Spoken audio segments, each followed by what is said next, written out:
भविष्यात जगातल्या कोणत्याही देशामध्ये महाराष्ट्रातील प्रॉपर्टी कार्ड आर्थिक व्यवहारांसाठी मान्य होईल अशी व्यवस्था निर्माण करण्याचं काम सुरू असल्याची माहिती राज्याचे महसूल मंत्री चंद्रशेखर बावनकुळे यांनी दिली।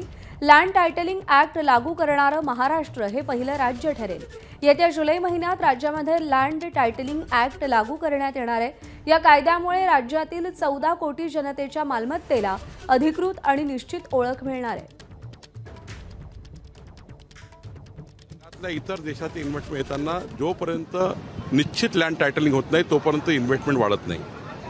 एखाद्या वेळा प्रायव्हेट इन्व्हेस्टमेंट करायचं असेल तरी विदेशी लोक त्या ठिकाणी घाबरतात, कारण सातबारा त्यांना समजत नाही, त्यांना त्या ठिकाणी प्रॉपर्टी कार्ड समजत नाही किंवा आणि मोठ्या प्रमाणात इन्व्हेस्टमेंट न करता उद्या निश्चित प्रॉपर्टी म्हणून या ठिकाणी आपण लँड टायटलिंग कायदा आणतो, ज्यातनं जे प्रॉपर्टी कार्ड असणार आहे ते जगातल्या कुठल्याही देशाच्या कुठल्याही भूमीवर ते कार्ड चालणार आहे।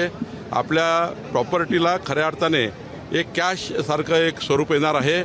तुमच्या प्रॉपर्टीचं मूल्य हे या ठिकाणी ठरलं जाणार आहे आणि त्यातनं एक राज्याला मोठा बूम मिळणार आहे। एबीपी माझा, उघडा डोळे बघा नीट।